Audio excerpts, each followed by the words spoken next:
Musibah yang dialami Thorik Rizky Maulidan belakangan jadi sorotan publik luas. Sejumlah pembicaraan memenuhi lini massa, termasuk beredarnya video teriakan yang jadi viral di tengah-tengah proses pencarian yang dilakukan tim SAR dan relawan.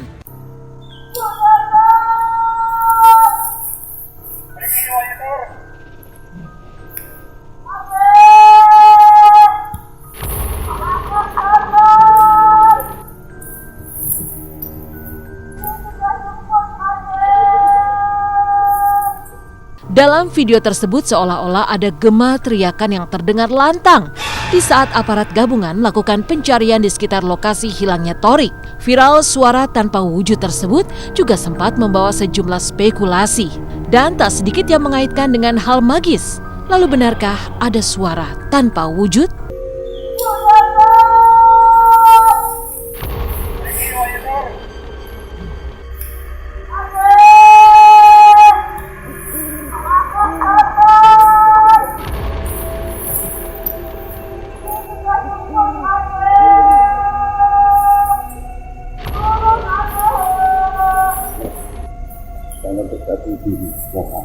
Kalau yang Mbak amati dan Mbak coba teliti, memang benar ada suara gaib di antara tim SAR, tetapi bukan yang suara teriak jelas itu.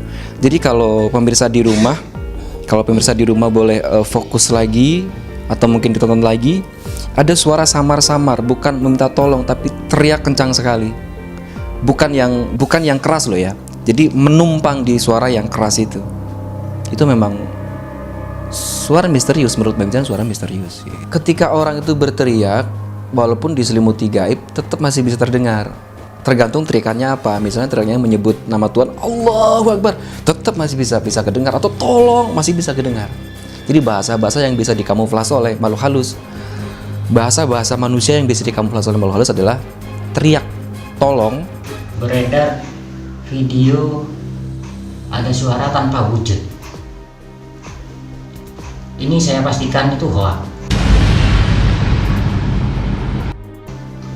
Karena video tersebut adalah video yang kita ambil waktu itu di saat Ibu Nanda Thorik dan Ayah Nanda Thorik berdoa dan memanggil nama anaknya.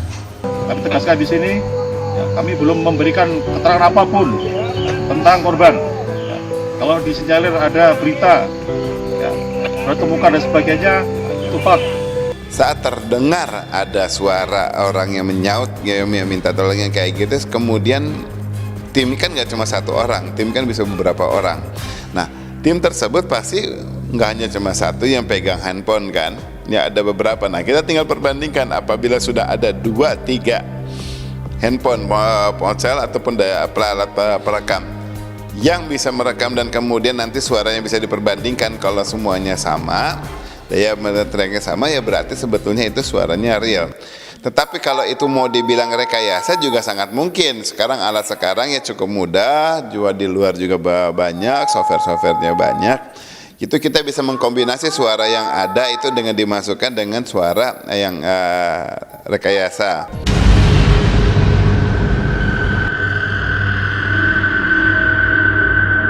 Thorik yang diketahui mendaki gunung bersama 3 kawan lainnya disebut hilang saat hendak turun. Anehnya entah karena sebab apa, Thorik disebut turun seperti merosot. Setelah itu saat tiba di bawah, teman-temannya tak melihat lagi Thorik. Atas laporan ini, tim SAR, relawan dan aparat gabungan melakukan upaya pencarian. Tapi setelah 1 pekan berlalu, upaya ini masih belum membuahkan hasil. Lalu seperti apa sebenarnya kronologi hilangnya Thorik saat berburu sunset di Gunung Piramid? Sempat foto-fotoan, setengah jam, turun. Nah, turun ini versi temannya itu Thorik ada di depan. Ingin cepat-cepat turun karena kasihan si Sapril. Kayak anak-anak saya duluan. Saya duluan itu mungkin dia punya perasaan kasihan ke temannya yang di bawah karena hari memang sudah jam habis asar gitu ya. Iya. Terus anak saya duluan, nggak tahu ini apa karena teknik turunnya atau karena gimana, wallahu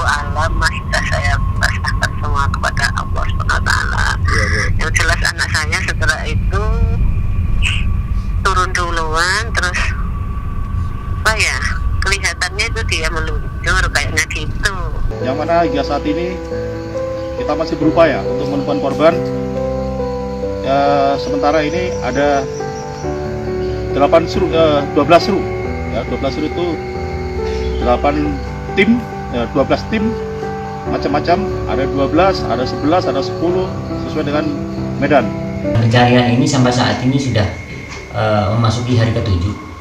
Di sini belum bisa menemukan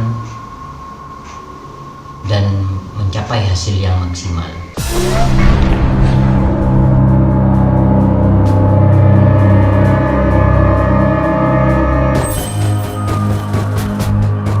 Kisah orang hilang di gunung bukan kali ini saja terjadi.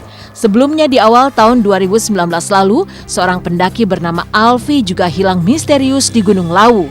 Hilangnya Alfi yang belum ditemukan sampai sekarang juga membawa Ki Prana Lewu turut ikut membantu melakukan pencarian. Assalamualaikum warahmatullahi wabarakatuh.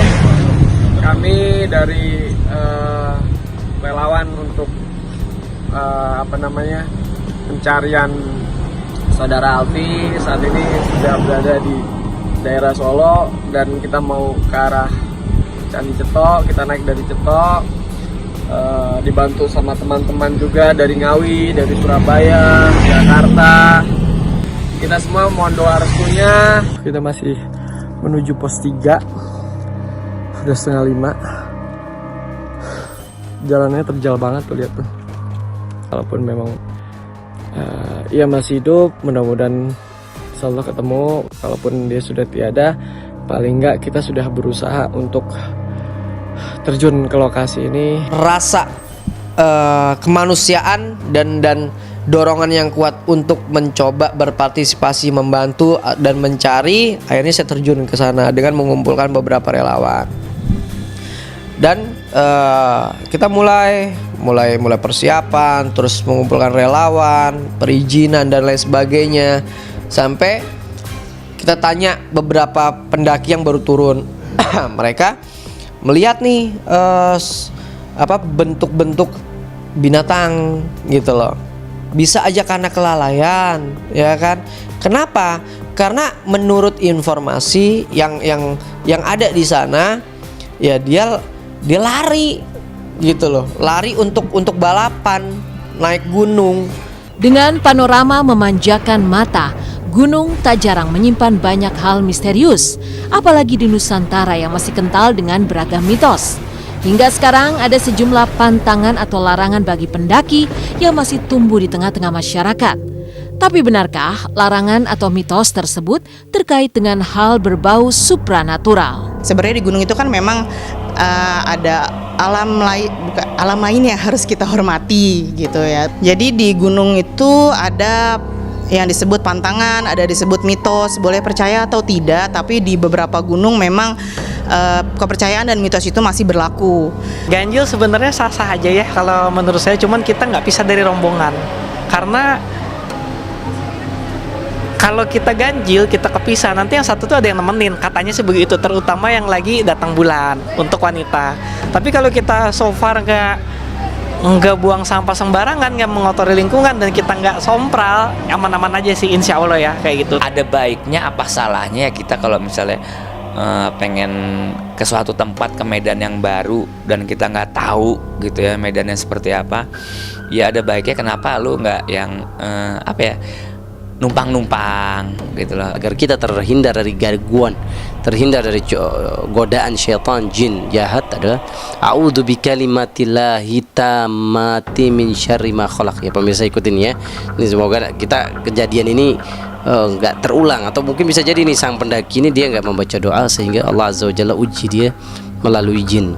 A'udzu bikalimatillahi tammati min syarri ma khalaq. Saya berlindung kepada Allah dari segala makhluk yang jahat. Hilangnya seseorang saat mendaki gunung bisa disebabkan banyak faktor, mulai dari kelalaian hingga kelelahan dan faktor lainnya. Namun tak sedikit pula yang menyebut bahwa semua itu terkait dengan hal-hal magis. Lalu bagaimana pula dengan anggapan konon orang hilang di gunung disembunyikan di dimensi lain? Kalau pertanyaannya bisa atau tidak, jin menyembunyikan manusia, sebenarnya bukan menyembunyikan juga, tapi menutupi. Jadi fisik itu sebenarnya tidak disembunyikan, tetap ada di lokasi yang boleh dibilang kita bisa lihat. Misalnya kalau dia ada di semak-semak atau di bawah pohon bambu, ya tetap di pohon bambu. Tapi kenapa kita tidak bisa melihat? Kan ditutupi. Gaibnya insya Allah pasti ada. Makanya pada saat kita naik gunung harus banyak istighfar. Kalau umpetin tadi saya katakan jin bisa masuk ke badan seseorang. Ya, berarti mungkin dia dimasukin, ya, jin itu masuk ke badan dia, kemudian dia naudzubillah min dzalik akhirnya pergi ke dia kehilangan kesadaran, akhirnya naudzubillah min dzalik kita nggak tahu dia pergi kemana, ya. Akhirnya jin mengeluarkan suara-suara untuk melemahkan keimanan kita. Nah, makanya kita jangan sampai lemah iman kita. Kita harus terus yakin bahwasanya hanya Allah zat yang maha kuat.